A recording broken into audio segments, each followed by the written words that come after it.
Ok, à nous camper. Bon Dieu béni nous. Bon Dieu béni nous. Nous disons bon Dieu nous remercie de ce qu'il permet que matin nous là.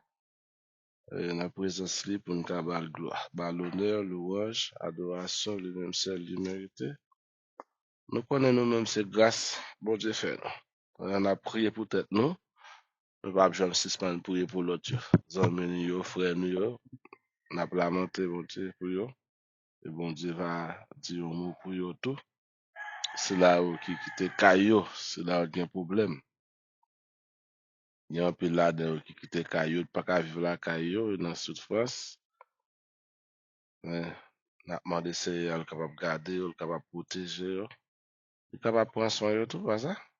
Parce que pas grand bon Dieu pas capable de faire. Bon Dieu qui a fait tout bagaille à merveille. Maintenant, nous continuer avec méditation sur la parole de Dieu. Maintenant, nous après élévation du Messie. Élévation du Messie. Côté, nous pouvons voir comment bon Dieu te lever Messie. Élévation du Messie. Dans Ésaïe 52, nous te lu hier, nous te voir comment Messie a été gagné pour représenter bon Dieu sur la terre. Alors, lorsque le prophète Ésaïe t'a écrit passage ça, il t'a parlé du peuple Israël là, il t'a parlé de Messie également, qui était gagné pour les une fête. Messie, nous connaissons, c'est Jésus. À savoir, prophète Ésaïe, pas t'a parlé de propre tête parle, mais il t'a parlé, disons, de Messie. Alors, dans fin chapitre là, nous voyons le Saint-Esprit utilisé prophète Esaïe pour dire le Messie a gagné pour lever. Et en trois fois, il parlait de élévation du Messie. Élévation du Messie. Trois fois, il signifie un bagage quelque part. Il signifie un bagage. Si le Saint-Esprit répète trois fois que le Messie se lèvera, ce n'est pas gratuit, c'est pas innocent également tout, une raison bien fondamentale qui fait à trois reprises, le prophète Esaïe parlait de élévation du Messie. Mais pour qui ça trois fois? Nous pouvons jouer une réponse. La réponse est celle-ci parce que le Messie s'élèvera au-dessus de ce qu'Israël aura produit mieux. Le Messie, il vient pour lever plus que tout ça Israël produit. Il pas dire de la production du peuple d'Israël. Mais qui ça Israël produit? On ne va pas parler de production nationale, production locale. C'est pas ça qu'on a parlé. Mais on a parlé en tant que production au point de vue humain, au point de vue d'homme, qui ça Israël lui produit. Au point de vue d'individu, qui ça Israël produit. Et Israël pas produit seulement pour peut-être parler, mais il produit également pour le monde entier. Eh bien, on dit, qui ça Israël produit? La production d'Israël. On dit, Israël lui produit trois hommes les plus puissants dans toute l'histoire. Trois mondes qui plus puissants dans toute l'histoire, peuple Israël, que Israël produit. D'abord, on dit Israël produit Abraham. Israël produit Abraham. Abraham, c'est peut-être l'homme le plus puissant que Israël lui produit. Pas oublier parce que la fondation du peuple d'Israël lui commençait avec Abraham. Sans Abraham, nous ne sommes pas capable de parler de la nation d'Israël. Parce que bien avant la nation d'Israël, il y a l'autre nation qui existé. Bien avant les 12 fils de Jacob, qui représente les 12 tribus d'Israël, te gagné l'autre nation qui existait. Abraham, c'est l'homme le plus fort que Israël lui-même lui produit. Pour ne pas dire plus que ça. D'abord, Israël lui produit Abraham. Abraham nous dit c'est vraiment l'un des plus grands hommes qu'Israël produit dans toute l'histoire d'Israël. Et on dit que il conclut que le Messie sera donc plus grand qu'Abraham. Le Messie sera plus grand qu'Abraham. Messia sera le fils ou bien le petit-fils d'Abraham, mais le Messie sera plus grand qu'Abraham. Et un deuxième homme, on dit que Israël le produit, c'est Moïse. Moïse, c'est le deuxième homme fort, Israël lui-même le produit. Et on conclut, on dit que le Messie sera encore plus grand que Moïse. Pas oublier, Moïse pas plus grand qu'Abraham. On dit béni, non? Il y a gens qui pensaient Moïse plus grand qu'Abraham. Non, Moïse pas plus grand qu'Abraham. Moïse, c'est petit Abraham. Vous comprenez? C'est Moïse qui commençait par écrire la Bible. Fondateur de la loi, fondateur de la Bible, c'est pas Abraham, c'est Moïse. Fondateur de la Bible, c'est pas Joseph, c'est pas l'eau, mais le fondateur de la Bible, c'est Moïse. Et Abraham était plus grand que Moïse. Mais dans le judaïsme, il a compris que le Messie sera plus grand que Moïse. Ah, dit que le Messie sera plus grand que Moïse. Ça, c'est le deuxième homme fort Israël lui-même de produit dans l'histoire.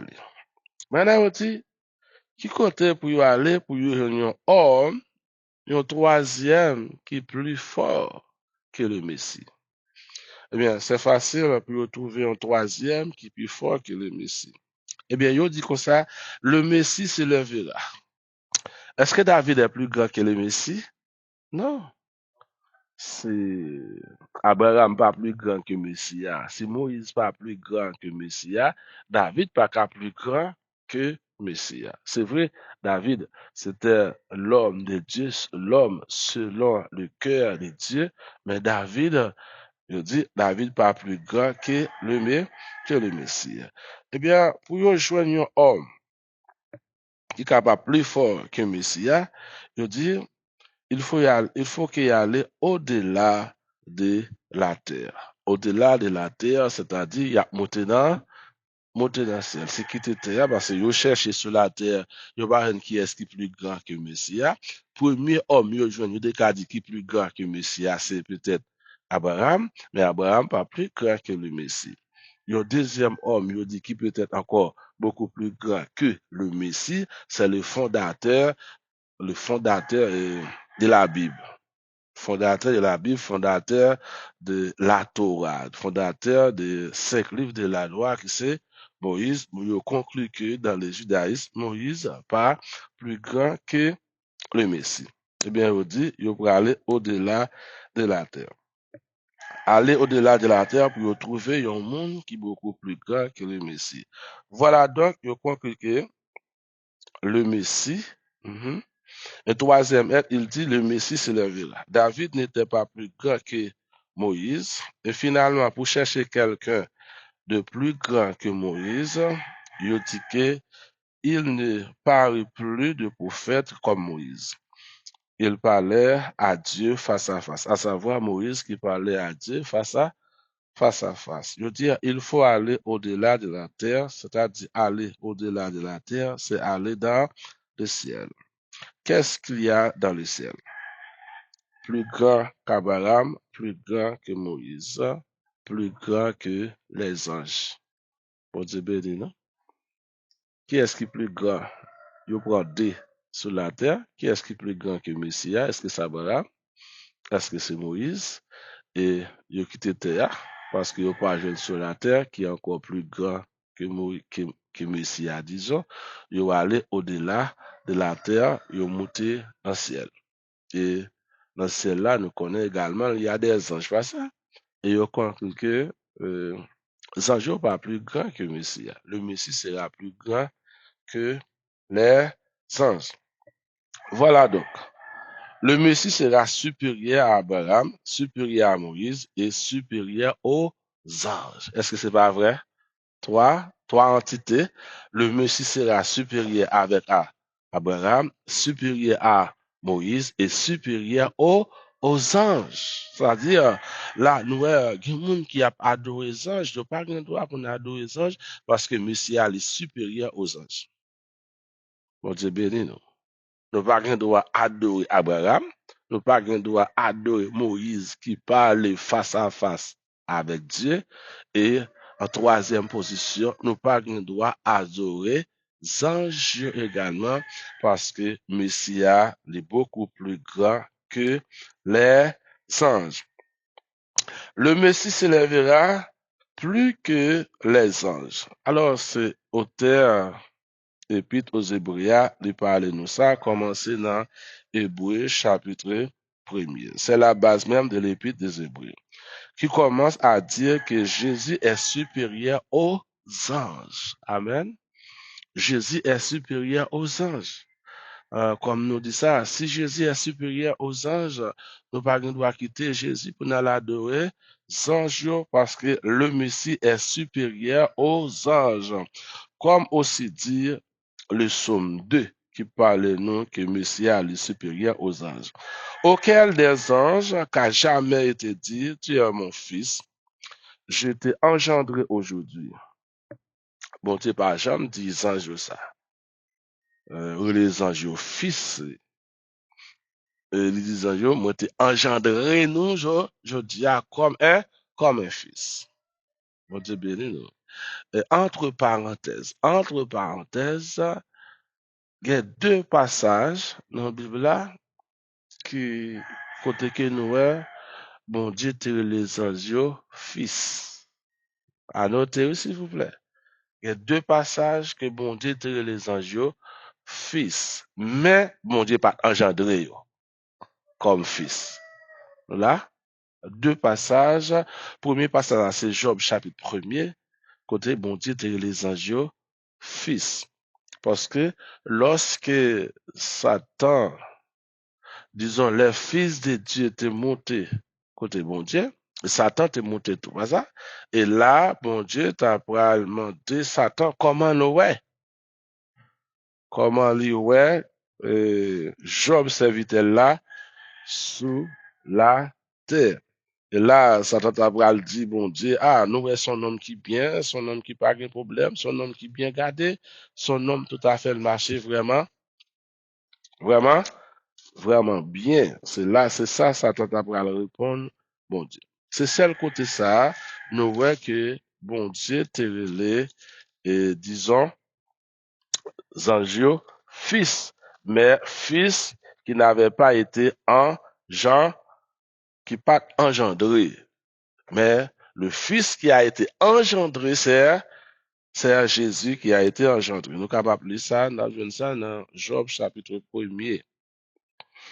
Okay? Auquel des anges qui a jamais été dit, tu es mon fils, je t'ai engendré aujourd'hui. Ensuite, Jésus nous est présenté comme plus grand que Moïse, qui a été fidèle sur toute la maison de Dieu. Jésus dit, le plus grand que Moïse. Moïse qui était fidèle dans toute la maison de Dieu. Et voilà, Jésus-Christ est supérieur à Moïse. Et enfin, Jésus nous est présenté comme plus grand qu'Abraham. Non seulement Jésus est plus grand que Moïse, mais Jésus est plus grand que qui est?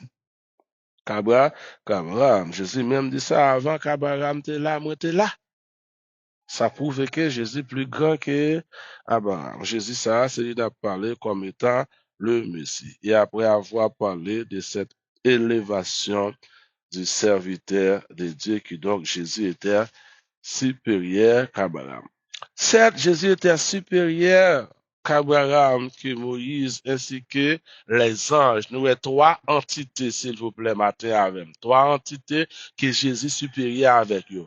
Deuxièmement, premièrement, disons, c'est Abraham.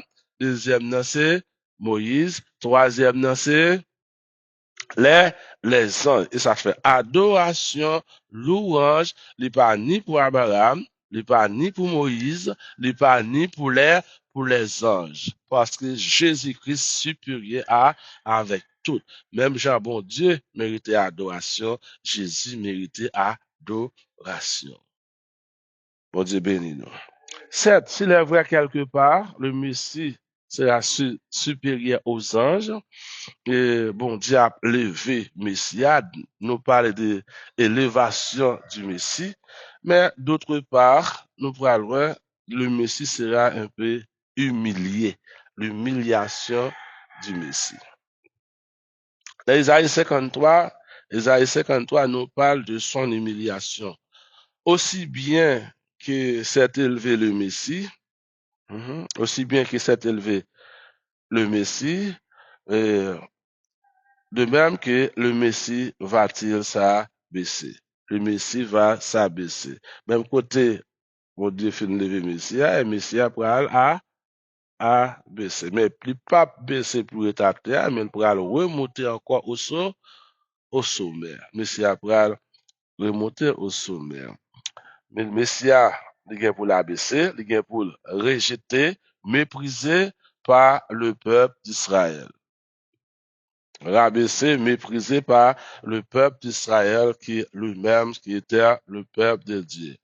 Nous l'avons négligé, nous le peuple d'Israël, nous n'avons fait de lui aucun cas et nous avons considéré, nous l'avons cru qu'il était puni, qu'il était frappé de Dieu et humilié et nous n'avons pas compris qu'en faire. Qu'en fait, c'est qu'à faire le Messie. Il était brisé pour nos péchés, il était brisé pour nos péchés, il était livré pour nos péchés, brisé pour nos iniquités, et le châtiment qui nous donne la paix est tombé sur lui. Après avoir offert sa vie en sacrifice pour nos péchés. Voilà donc le châtiment qui nous donne la paix, le châtiment qui nous donne la vie, le châtiment qui nous donne la délivrance, la libération, eh bien, toute bagaille ça yo t'est tombé sous dos Messia. D'où ça c'était l'humiliation du Messie. Est-ce que passage ça l'y a accompli déjà? Oui. Est-ce que prophétie ça a accompli déjà? Oui. Parce que Jésus-Christ mourit déjà. Non seulement Jésus-Christ mourit déjà, mais Jésus-Christ également dit ressuscité déjà. Donc ici, nous gagnons dans l'esprit l'idée d'un sacrifice d'expiation. Jésus-Christ, c'est lui-même qui t'a représenté sacrifice, là, pas ça? C'est pas un petit mouton. C'est pas un petit mouton qui pour tes châtiments. C'est pas un petit mouton qui t'a humilié. Mais c'était Jésus-Christ lui-même en tant que personne, le Fils de Dieu, le Messie, le Fils qui a été engendré par Dieu. C'est lui-même qui t'a accepté pour tes châtiments pour nous à la croix. Nous connaissons, il y avait dans la loi de Moïse, dans la loi de Moïse, à savoir dans l'Ancien Testament, il y avait différentes catégories de péchés. Il y avait ce qu'on appelle les sacrifices d'expiation. Il y a les sacrifices d'expiation. Le sacrifice d'expiation était un sacrifice qui était offert à cause du péché. Sacrifice d'expiation, c'est un sacrifice grand prêtre là qu'on offrit pour pécher, pour monde capable de joindre pardon pour péché. Yo, bon Dieu béni nous. Je dis à là, depuis après la mort et la résurrection de Jésus, nous pas besoin de monde pour offrir sacrifice pour nous, pour pécher nous. Nous-mêmes directement, nous aller côté bon Dieu, nous présenter tête nous présenter péché à bon Dieu, et bon Dieu fait qui ça? Il pardonne, Il pardonne nous. Mais bien avant que nous-mêmes, bien avant la mort et la résurrection de Jésus-Christ, eh bien, c'était grand prêtre là qui te recevoir l'ordre pour te faire ça. Et c'est celle grand prêtre là qui doit déclarer péché au monde pardonne. Bon Dieu béni nous. Est-ce que nous équivalent avantage nous aujourd'hui, hein? Est-ce que aujourd'hui on besoin de grand prêtre qui vous dit péché pardonné? Non. Directement au même le code bon Dieu. Et vous faites de maintenant, et qui ça bon Dieu fait, les pardon, dans le nom de Jésus, les pardonne. Alors, dans l'ancien alliance là, lorsque yon moun péché, yon moun dans peuple Israël là, li péché, ou bien toute nation a yon péché, ou bien yon communauté yon péché, eh bien, yon besoin offrir sacrifice pour péché, li capable pardonner. Alors, péché, c'est pas aujourd'hui à prendre naissance. Nous connaissons péché prend naissance depuis, alors sur la terre, pour la terre, péché prend naissance depuis dans le jardin d'Éden. Mais d'une manière générale, péché pas commencé sous la terre. Péché commencé dans le tabernacle céleste. D'après Ézéchiel chapitre 28, Isaïe 14, côté que Satan était là, le sale, pas de Satan, c'était un des lumières qui était rébellé contre bon Dieu avec un tiers d'ange. Mais bon Dieu était géré ça, lorsque il était bas peuple à l'ordre, puis il était offert sacrifice, puis il était capable de jeûner pardon pour péché. D'après Lévitique chapitre 9, lorsque le peuple d'Israël réalisait quelqu'un a péché contre Dieu, on confessait ce péché et ensuite on apportait un animal. Et cette péché a confessé le péché en imposant les mains sur la tête de cet animal. Hein? Lorsque yon moun nan peuple Israël a péché, qui ça, yo vini avec yon animal, et animal là, qui ça yo fait, yo pose main yo sous tête animal là, et yo confessé péché. Ça veut dire que le geste de l'imposition des mains consistait à transférer la culpabilité du péché sur l'animal. On dit bien, non? Là, posé main sous tête animal là, c'est-à-dire péché qui n'a pas, yo transféré le bas qui est, bas bête là. Nous avons ça l'homme yo transféré culpabilité à bay, yo transféré culpabilité à bay bête là. Ainsi, la culpabilité du péché était portée par l'animal. Quand il y a animal là lui-même, il recevoir péché. Et on s'était déchargé de cette culpabilité sur lui. Et cet animal était ensuite sacrifié, mis à mort à la place du péché. Animal ça, il a posé main sous tête là, il transmet le péché et maintenant qu'on y a animal là vient devenir coupable parce que c'est animal là qui vient porter chaque douleur péché monde qui te commettre là. Ça veut dire que l'innocence dit bien entendu, il fallait que ce soit un animal parfaitement innocent sans péché, sans défaut, sans tâche, et un animal qui mal. Et cet animal était châtié, il subissait la peine qui était seule du pécheur, et c'est ainsi que le pécheur recevait par anticipation le pardon de ses péchés. Nous dit béni, non? Nous dit par anticipation que péché lui-même nous recevoir pardon pour péché lui. Puis ça nous dit pas anticipation parce que le pardon des péchés n'était pas une réalité présente à l'époque de l'ancienne alliance ou à l'époque de l'ancien sacrifice.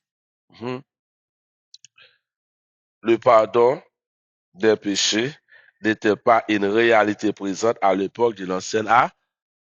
Nous dit le pardon des péchés pas une réalité présente à cette époque. Pour qui ça?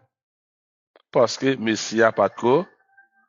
Pendant qu'il a offert sacrifice là, il attend l'arrivée ou bien l'apparition du Messie. Par exemple, par contre, je espérais que Messie a venu. Par conséquent, seul le Messie aurait la capacité de pardonner le péché. Seulement Jésus a la capacité pour pardonner le péché. Vous trouverez ça, ça nous dit ça dans Actes chapitre 10 qui parlait. Ne fallait-il pas que le Messie souffre avant d'entrer dans sa gloire? Il était écrit qu'alors la repentance et le pardon des péchés seraient prêchés en son nom à toutes les nations. Ça veut dire que le pardon des péchés deviendrait une réalité à partir du moment où le Messie aurait lui-même été sacrifié. Comme si tout ça peuple Israël a fait, pour être capable de pardon par dans l'avenir, qui est différent pour moi avoir aujourd'hui. Bon Dieu béni, non? Parce que peuple Israël t'a offert sacrifice pour pardon péché en espérant qu'un jour le Messie pourra venir pour pardonner péché. Et nous-mêmes aujourd'hui, non, nous pas espérer parce que Jésus-Christ venait déjà. Là, nous péchons directement, nous aller contre Jésus, nous demander Jésus pardon, et Jésus fait nous qui ça, lui pardon, il pas donné péché, moi, ma veuve. Et ça fait, je dis, nous-mêmes, je dis au péché, dans la seconde sans péché, directement, au alcool bon Dieu, au demander bon Dieu pardon pour péché, et bon Dieu faut grâce, bon Dieu pardonne nous. Bon Dieu béni nous. C'est tout ça, qui était la cause, Jésus-Christ vient mourir pour nous sur la croix, pour nous être capable de joindre pardon pour péché nous. Nous étions là pour matin, nous souhaitons bon Dieu béni nous tous. Seigneur, nous nous merci, nous bon gloire, nous bas honneur, louange, adoration, comme même seul nous méritez. Merci pour grâce, merci pour faveur, et merci pour bénédiction que vous accordez à chacun de nous. Merci parce que vous retirez de notre rail, dans la douleur, dans la souffrance, nous te, grand parent nous, puis te jeune pardon. Seigneur, faut que tu offert sacrifice, faut que tu aies mouton, Seigneur, faut que tu aies grand prêtre là, Seigneur, faut que tu aies posé main au Seigneur, dit 3 fois, c'est sous tête un animal qui pue, qui sent sans défaut, pour être capable de joindre pardon pour péché. Mais je dis à Seigneur, il y a 2000 ans de cela, depuis Seigneur 3 fois saint, où venu Jésus mourir pour nous. Yo maltraité, yo méprisé, yo châtié au Seigneur. C'est pour pécher. Moi-même, avec frère, sœur, yo, t'es capable de joindre pardon. Nous remercions pour ça et nous bon gloire. Nous bas honneur.